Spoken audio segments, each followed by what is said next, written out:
Buenos días, jóvenes. El día de hoy vamos a estar repasando las 38 obras y sus épocas o movimientos literarios. Entonces, esas son las 38 obras para la clase de APEC, lo que tenemos que saber. Y es muy importante saber la época literaria, el nombre del autor y el nombre de la obra cuando se escribió. Entonces, vamos a empezar con el primer movimiento que tenemos que saber. Es la Edad Media, también conocido como el Medioevo. Empezó con la caída del Imperio Romano en el año 476 y termina en el año 1492. Para la Edad Media solamente tenemos que tener dos obras que tenemos que conocer. Tenemos que saber la de Don Juan Manuel, de El Conde Lucanor. El Conde Lucanor es un libro y dentro del libro hay varios ejemplos. Tenemos que saber el ejemplo 35 de lo que aconteció a Mancebo, que se casó con una mujer muy brava y muy fuerte, que se escribió en el año 1335. Y también tenemos que saber el poema Romance del Rey Moro que perdió al ama. Um, claro, Don Juan Manuel, esta obra es una obra didáctica, tiene un mensaje, una enseñanza, una moraleja. Y aquí vamos a ver las características de la Edad Media que podemos relacionar a estas dos obras. Durante esta época vemos el tema de la religión. Es un mundo teocéntrico, o sea que Dios es el centro del universo. Hay muchas obras didácticas, la sociedad patriarcal, el sistema feudal y un objetivo moralista. Entonces, la meta del día de hoy es solamente que sepan cuáles son las obras, quiénes son los autores y a qué movimiento literario pertenecen. Claro, les voy a dar un poquito más de información, pero hay mucha más información sobre esto, ¿ok? Y ustedes lo tienen que estudiar son cosas que hemos repasado ya en clase. Los juglares es muy importante aquí porque ellos son los que divulgan las noticias. Este es un romance fronterizo y tiene que ver con el año 1482 cuando se perdió al ama. También tenemos que reconocer el aspecto histórico de la Reconquista, que tomó lugar del año 711 a 1492, y en 1492 fueron expulsados los judíos y los árabes de España. ¿Ok? Entonces, si les preguntan sobre estas dos obras, ustedes luego tienen que decir la Edad Media o el Medioevo. Después tenemos lo que se llama el Renacimiento. Para el Renacimiento vamos a tener cuatro obras solamente. Tenemos Visión de los vencidos o los presagios según los informantes de Sahagún. Se ha perdido el pueblo mexica. Tenemos la segunda carta de relación de Hernán Cortés. El soneto 23 de Garcilaso de la Vega. Y, claro, la novela de Lazarillo de Tormes. La novela picaresca, o sea, la vida de Lazarillo de Tormes, por un escritor anónimo. ¿Okay? Ahora, para el Renacimiento, los años más o menos que se le atribuyen son el año 1492 al año 1580. Y el Renacimiento forma parte de lo que se llama el siglo de oro. Entonces, si ustedes dicen que estas obras se escribieron durante el Renacimiento o durante el siglo de oro, están en lo cierto, porque esos son los años que se le atribuyen, ¿ok? Pero si quieren ser más específicos, yo diría durante el Renacimiento, y para las obras de la conquista, yo diría la época colonial. Pero también le pondría el Renacimiento para que no me quiten puntos, ¿verdad? Para que digan, no, sabe que es la época colonial y también el Renacimiento.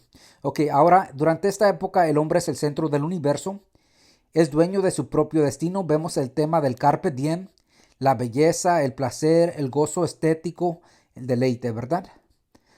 Primero tenemos otra vez Miguel León Portilla. Tenemos aquí la visión de los europeos, los españoles, y luego acá la visión de los indígenas. Sabemos que hay unos presagios que algo malo va a ocurrir, y luego vemos cómo es la conquista y luego se ha perdido el pueblo. Vemos el lamento de los indígenas. ¿Okay? Y como les dije, pueden decir que es la época colonial, el Renacimiento o el siglo de oro. Hernán Cortés la escribió más o menos esta carta en el año 1520. Luego tenemos a Garcilaso de la Vega que escribe soneto 23, en tanto que de Rosa y Azucena. Claro, aquí vemos el tema del carpe diem y fue escrito en el año 1533. Si continuamos, vemos la vida de Lazarillo de Tormes, una novela picaresca. Tenemos que saber el prólogo y los tratados 1, 2, 3 y 7. El protagonista va a ser el antihéroe. La novela se escribe en el año 1554, cuando España debe estar en su apogeo. Entonces hay unas grandes divisiones socioeconómicas, ¿verdad? Mucha gente rica, supuestamente España está en su apogeo, pero también hay mucha gente muy pobre. Vemos el arquetipo del pícaro, o sea, el modelo original del pícaro va a ser Lazarillo aquí. Hay una fuerte crítica a la iglesia. El pícaro vive del engaño, es de aspecto autobiográfico y está escrito de una forma de carta con un destinatario. ¿Okay? Entonces, otra vez, el Renacimiento 4 obras, la Edad Media 2 obras. Si continuamos, vamos a la parte que es barroco. El barroco también forma parte de lo que se llama el siglo de oro. Y aquí vamos a ver dentro del barroco el culteranismo y el conceptismo. Dentro del culteranismo tenemos, quiere renovar la sintaxis y el léxico, o sea, las palabras, prefieren latinismos, uso exceso de metáforas. Vemos el gongorismo, el uso del hiperbatón. También tenemos los temas de Carpe Diem, del Renacimiento y Memento Mori. Al que tenemos que conocer aquí es Luis de Góngora, soneto 166, mientras por competir con tu cabello. Y aquí vemos que no solamente habla de la belleza de la mujer, sino también de cómo compite con la naturaleza, ¿verdad? Pero también vamos a ver el tema de Memento Mori. Si continuamos acá, vamos a ver el conceptismo, que son un poco opuestos, pero tienen muchas cosas semejantes. Quiere renovar aquí las ideas. La diferencia entre estos, este es más el léxico, más las palabras, y acá las ideas, los conceptos, o sea, las ideas. También hay un juego de palabras, también usa el hiperbatón y también habla del memento mori, ¿okay? Que todos vamos a morir, ¿verdad? Aquí es Francisco de Quevedo, y claro, Francisco de Quevedo y Góngora no se querían para nada. Salmo 17, miré los muros de la patria mía. Aquí vemos cómo ve su patria, luego el campo, luego su casa, y luego en todo en sí mismo también ve recuerdos de la muerte, ¿verdad? Entonces, si ustedes les preguntan, si les toca esta de Góngora, ustedes pueden decir que es parte del culteranismo, pueden decir que es parte del barroco, o pueden decir que es del siglo de oro. ¿Ok? Y vamos a continuar acá. Entonces ya vamos con la 7, la 8, vamos a la 9. Ok, Miguel de Cervantes, claro, la obra magistral de él, Don Quijote de la Mancha, se escribió durante el siglo de oro. Es la primera novela moderna. Ok, se escribió en dos partes. La primera parte se escribió en el año 1605 y la segunda en el año 1615. Es una fuerte crítica a los libros de caballería. Tenemos que saber para el examen los capítulos 1 al 5, el 8 y 9 y el capítulo 74. Vemos la parodia, el humor, la metaliteratura y mucho más, ¿verdad? Entonces, otra vez, si les preguntan a qué movimiento literario o época, ustedes pueden decir que pertenece al siglo de oro. La segunda parte ya tiene unos aspectos del barroco también. ¿Okay? Vamos a continuar. Hay dos obras más para el siglo de oro. Vamos a tener El burlador de Sevilla y Convidado de Piedra.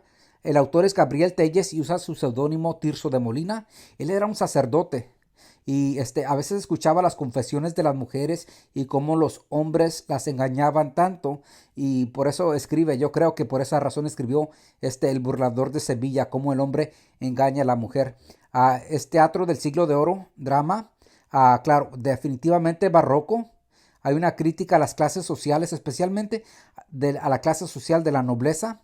Vemos el arquetipo de Don Juan, el hombre que vive del engaño, pero engañando a las mujeres, gozando de eso y tomando placer en engañarlas, ¿verdad? El tiempo fugit y el tiempo se nos va, el tiempo vuela. Él dice, hey, qué largo, tan largo me lo fía, y siempre dice que es muy joven para más o menos para disculparse, para pedir perdón, ¿verdad? Por sus pecados. Y claro, vamos a ver la justicia divina ahí. Y la 11, que va a ser la última del barroco o del siglo de oro aquí, hombres necios que acusáis, vamos a ver a Sor Juana Inés de la Cruz, el barroco, y claro, en el barroco, como dije anteriormente, vemos el retruécano, juegos de palabras, el uso del hiperbatón. El tipo de poema va a ser una redondilla, y en la redondilla vamos a tener los versos octosílabos, y como son de arte menor, los escribimos con minúscula, ABBA. Y esta va a ser la estructura. Y claro, aquí está culpando al hombre que no sabe lo que quiere, ¿verdad?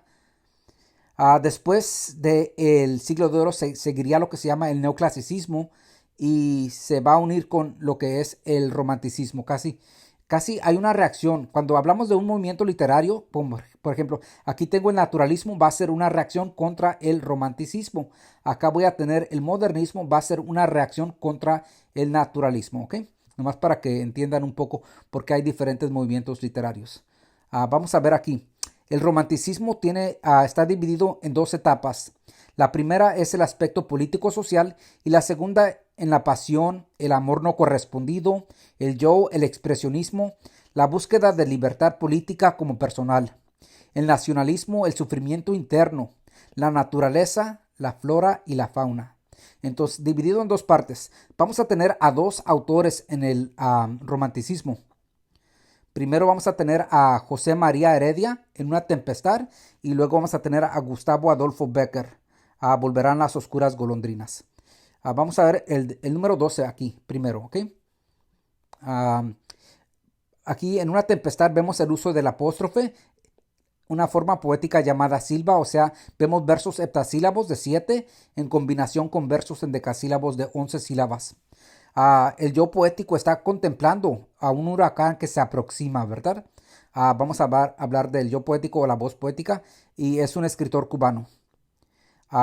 El segundo escritor que tenemos que saber del romanticismo es Gustavo Adolfo Bécquer, Volverán las oscuras golondrinas, y también usa el estilo de silva, que es combinación de versos, como dije anteriormente, en decasílabos y heptasílabos de 7 o en decasílabos de 11. ¿Okay? Y aquí, claro, se ve claramente el amor no correspondido. Y si no les doy mucha información de esto es porque, como dije anteriormente, me quiero enfocar más a que sepan a qué movimiento literario pertenecen, quién es el autor y cómo se titula la obra. Si continuamos, vamos a llegar a lo que se llama el realismo y luego el naturalismo. Las fechas aquí no estoy muy seguro de las fechas, por eso puse los signos de interrogación, pero vamos a ver, en el naturalismo tenemos al determinismo ambiental y al determinismo genético. Muestra la realidad humana enfocándose en la miseria, la pobreza y sus defectos. Claro, si vemos a las medias rojas de Emilia Pardo Bazán, vemos ahí la falta de libertad, el control paternal, la violencia, los sueños no realizados. Vemos como el tío Clodio golpea a Hildara, ¿verdad? Entonces, después del número 14 de Emilia Pardo Bazán, nos vamos al cuento del hijo. Ahora, con Horacio Quiroga, yo sé que muchas veces lo he visto como que si pertenece a la época del modernismo, pero en mi opinión aquí, este cuento es más como del naturalismo, porque en el naturalismo tenemos al determinismo y en el determinismo es el determinismo genético y el determinismo ambiental. Si han leído La gallina degollada de Quiroga, ahí se puede ver el determinismo genético, pero en este parece que es más el determinismo ambiental, porque el ambiente de alguna manera u otra determina tu vida, ¿ok? Pero lo pueden clasificar como casi como del realismo, naturalismo o modernismo y no creo que le quiten puntos, ¿verdad? Porque más o menos están entre esa época que quiere el College Board. Ahora, y también vemos a la naturaleza como indiferente a lo que le pasa al hijo. Vamos a continuar con el número 16 acá. Ya entramos a la etapa, lo que se llama el modernismo, que va a ser más o menos de 1880 a 1917. Y este va a ser el primer movimiento nacido en Latinoamérica. El modernismo es para la minoría, usa un vocabulario musical y adornado, es para gozar los temas exóticos medievales y orientales. La belleza, el cisne, es una reacción contra el naturalismo. Vemos el arte impresionista y también lo que se llama el arte por el arte. El precursor del modernismo, diríamos que es José Martí. Él escribe Nuestra América en el año 1891 y este es un ensayo filosófico. Claro, ahí en este ensayo vemos lo que se llama el imperialismo y como dije, es del premodernismo o es un precursor a el modernismo. Si continuamos con el número 17, vamos a ver a Rubén Darío. A Rubén Darío vamos a ver en su poema a Roosevelt. Ahí claro se ve muy claramente el imperialismo. Y Rubén Darío se conoce como el padre del modernismo con su libro Azul, que se publicó en el año 1888. ¿Ok? Y él es un escritor de Nicaragua. Continuamos a la número 18 aquí, Alfonsina Storni con peso ancestral. Ella pertenece a lo que es el modernismo y el postmodernismo, o también a la poesía feminista. Una escritora de Argentina. Desafortunadamente ella tenía cáncer y se quitó la vida también en el año 1938. Después de Alfonsina Storni, y como dije, si no les doy mucha información, otra vez es porque más o menos lo que me importa más a mí ahorita es que ustedes aprendan a qué movimiento literario pertenece el autor. ¿Ok? Entonces, después de Alfonsina Storni, vamos a la generación del 98. En la generación del 98 vemos el sentimiento patriótico, el uso de un lenguaje sencillo, vemos el campo, especialmente Castilla, lo rural, el paisaje. El tren es lo único moderno que aceptaban porque les permitía contemplar el paisaje. El existencialismo, hay una gran preocupación por el porvenir de España y claro, tiene que ver con la guerra hispano-estadounidense y la pérdida de Cuba. Vamos a ver aquí a Miguel de Unamuno, que escribió San Manuel Bueno, mártir. Es un escritor de España.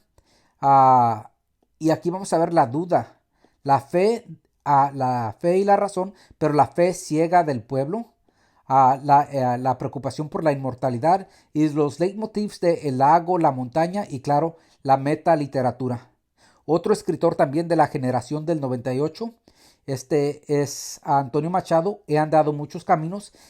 También es un romance, pero no es un romance como al principio, como el romance del Rey Moro, ¿verdad? Ahora ya sabemos quién es el autor, y aquí habla acerca de la experiencia de la vida, las clases sociales, la gente sencilla, alegre, y también vemos una crítica social. Creo que había como 5 autores durante esta época. Lo que me acuerdo es Babum, esta palabra, Babum, Valle Inclán, Azorín, Baroja, Unamuno y Machado. Entonces nosotros nos enfocamos en los últimos 2, en Unamuno y Machado. Ok, pero vamos a borrar eso.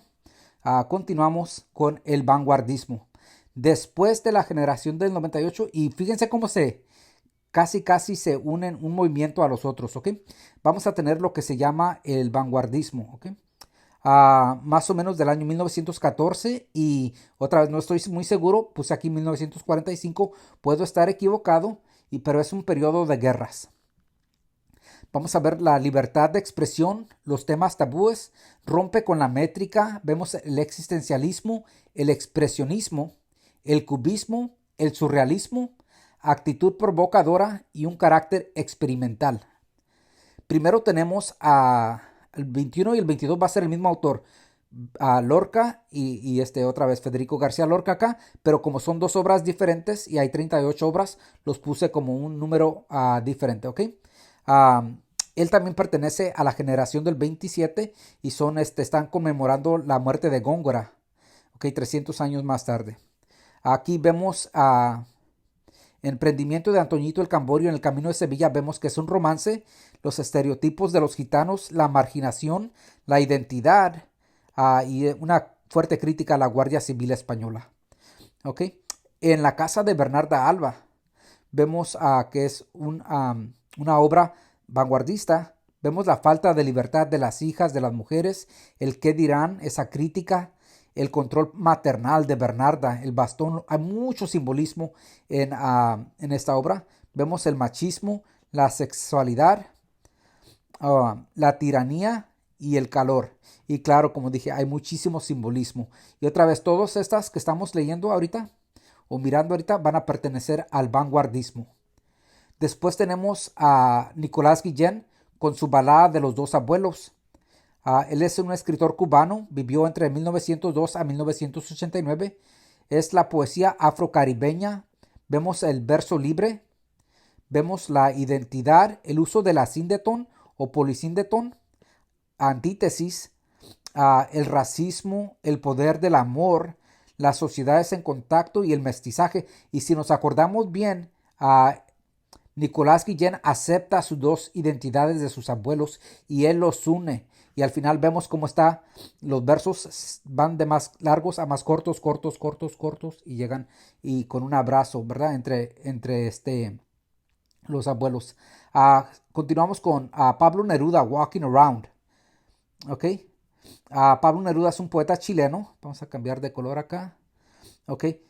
Tiene una perspectiva existencial muy pesimista, la intuición, la soledad, ¿se acuerdan? Va caminando como si nada, y la deshumanización, un rechazo de lo urbano y lo moderno, una realidad ilógica, y hay muchas cosas absurdas en este poema que no tienen sentido, casi no tienen sentido, pero eso es parte del vanguardismo, ¿ok? Pero sí se ve que no siente nada de vida, que la gente que está viviendo en la ciudad acepta la pobreza, se acostumbra uno a la pobreza, ¿verdad? Y continuamos aquí. Julia de Burgos escribió a Julia de Burgos. Vivió entre el año 1914 a 1953, una autora de Puerto Rico. Ok, ahora pueden decir que es el del vanguardismo o del siglo XX, el feminismo, la vanguardia. Vemos el yo poético, la identidad, el qué dirán. Entonces, la constante lucha entre Julia de Burgos, ¿verdad? Vemos la hipocresía de una, la dualidad del ser. Entonces, la división entre Julia de Burgos contra Julia de Burgos. Y lo mismo va a pasar acá con Borges y yo, ¿verdad? Continuamos acá con la número 26. Jorge Luis Borges, un escritor de Argentina. En el sur, que lo escribió en el año 1944, vemos la identidad, la muerte romántica o idílica que desea Juan Dalman, el doble, el pasado y las simetrías, ¿verdad? Que no sabemos si es sueño o es realidad lo que le está pasando, y ese viaje al sur. Continuamos con la número 27. Entre Borges y yo vemos la figura pública y el yo íntimo, o sea, contra el yo privado. El doble, una persona dividida. Y es lo que pasa acá también con Julia de Burgos, una persona dividida. Vemos el tema de la identidad. El Borges autor versus el que se deja vivir. ¿Ok? Y Borges vivió entre 1899 y falleció en el año 1986. Y finalmente aquí tenemos a Osvaldo Dragún, y lo pusimos como vanguardista, y aquí dice el hombre que se convirtió en perro, que se escribió en el año 1957. Él también es de Argentina y su obra pertenece a lo que se llama el teatro de lo absurdo. Vemos que es una fuerte crítica social. Vemos la deshumanización, especialmente del personaje, ¿verdad? Que se humilla tanto que hasta a ladrar, y los demás que lo contratan adrede. Bueno, ya le estamos pagando, al perro no le pagábamos. Y vemos la injusticia social. Y hay una transición de aquí, de el vanguardismo. Luego vamos a llegar a lo que se llama el boom latinoamericano. Okay. Con el boom latinoamericano, con frecuencia vamos a ver que es de carácter político y social. En los años 1960 y 70, las obras de novelistas latinoamericanos fueron ampliamente distribuidas en Europa y en todo el mundo. Entonces se llama el boom porque las obras no solamente se quedan en Latinoamérica, sino hay como una explosión, boom, y se van hacia Europa y a todo el mundo. ¿Okay? Entonces llegan a ser conocidos a nivel mundial los autores. Dentro del boom tenemos lo que se llama el realismo mágico. Se mezcla la realidad con la fantasía. Aquí hay una alteración de la realidad con acciones fantásticas que son aceptadas como hechos verdaderos por los protagonistas. Otra vez, muchas veces van a ver unas cosas que para nosotros, ¿qué está pasando? Y para el protagonista lo acepta como algo real. Algo fantástico lo acepta como algo real. El autor número 29 sería Juan Rulfo, un autor de México. Él escribió 2 libros en su vida. Escribió El Llano en Llamas y Pedro Páramo. A mí me gustó muchísimo más Pedro Páramo, pero este cuento, No oyes ladrar los perros, pertenece a su libro El Llano en Llamas. ¿Okay? Lo escribió en el año 1953.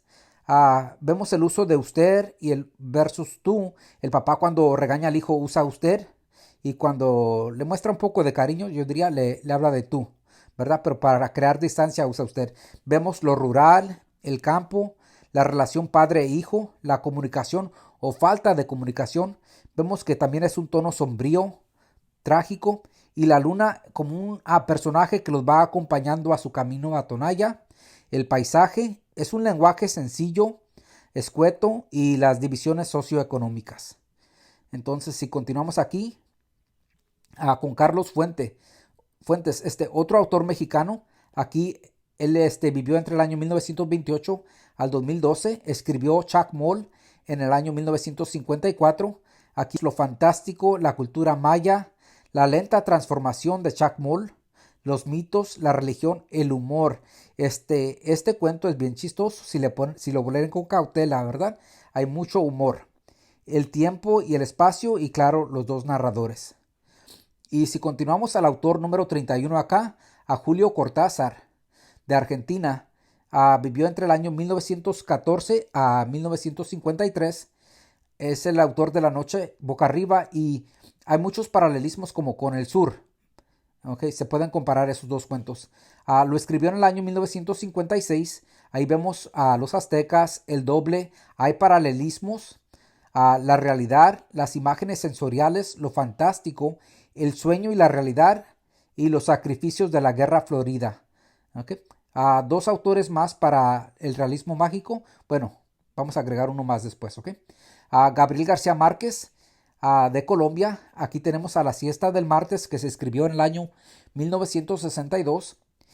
Es un estilo realista, es una crítica social. Vemos la pobreza, la religión, es una crítica a la religión.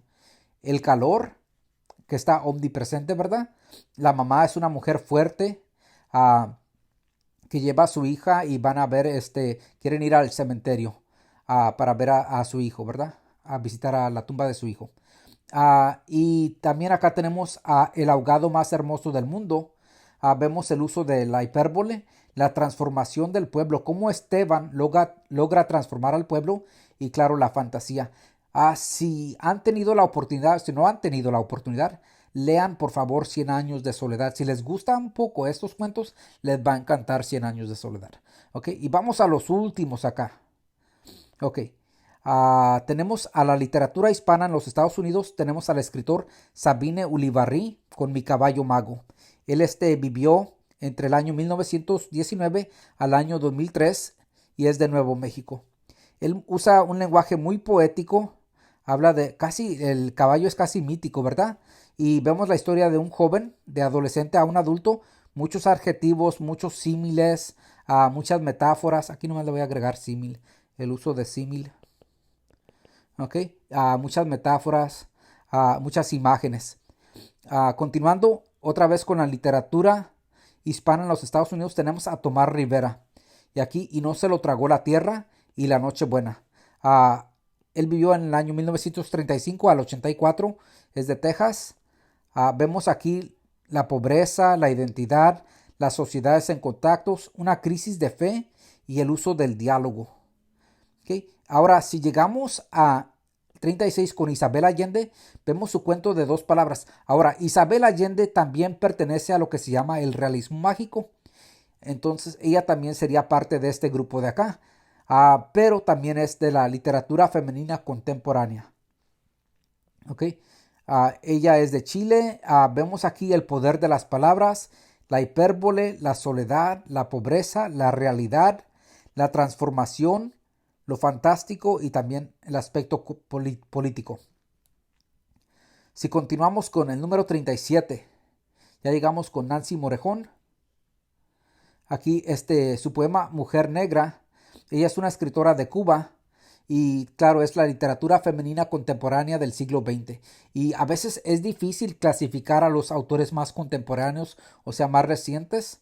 Aquí vemos la poesía social, la identidad de la mujer negra, el tiempo, la rebelión, la esperanza, la autoliberación y la revolución cubana. Y finalmente, la última autora va a ser Rosa Montero, como la vida misma. Otra vez, literatura femenina contemporánea del siglo XX. Ella es una escritora de España. Y si alguna vez ustedes han estado en una autopista y hay muchísimo tráfico y no se está moviendo, imagínense, piensen en este cuento. Como la vida misma, vemos el fluir de la conciencia, la vida moderna, la ansiedad, la falta de comunicación, las frustraciones, los obstáculos y las emociones. ¿Ok? Entonces, para repasar brevemente, aquí, si se acuerdan, empezamos con la Edad Media y tuvimos 2 cuentos nada más. Luego nos fuimos al Renacimiento y hubo 4 cuentos aquí. En el Barroco tuvimos el culteranismo y el conceptismo de Góngora y de Quevedo, pero también tuvimos después al Quijote, tuvimos el Borrador de Sevilla y a Hombres Necios que acusáis. Luego no hay del neoclasicismo, pero se mezcla en una tempestad, sería como parte del neoclasicismo al romanticismo. En el romanticismo tuvimos 2 obras, claro, en una tempestad y también el de Becker, Volverán las oscuras golondrinas. Y luego llegamos a lo que se llama el naturalismo y ahí vimos las medias rojas y también incluía ahí el cuento de El Hijo. ¿Ok? Bueno, y nomás después el modernismo, la generación del 98, el vanguardismo y luego el boom latinoamericano que incluye el realismo mágico y vamos a ver, literatura hispana en los Estados Unidos y finalmente terminamos con la literatura femenina contemporánea. Entonces, si regresamos hacia el principio de acá, vamos a regresar todo esto. ¿Cuánto nos queda? Ok. Aquí, otra vez, lo importante es que ustedes puedan identificar el autor, identificar el movimiento literario y por lo menos saber unas dos características del movimiento. ¿Ok? Y eso les va a ayudar muchísimo para que se preparen para el examen. Les deseo muchísima suerte en el examen. Y por favor, vean este video, lo voy a dejar disponible. Véanlo, apréndanse todo esto.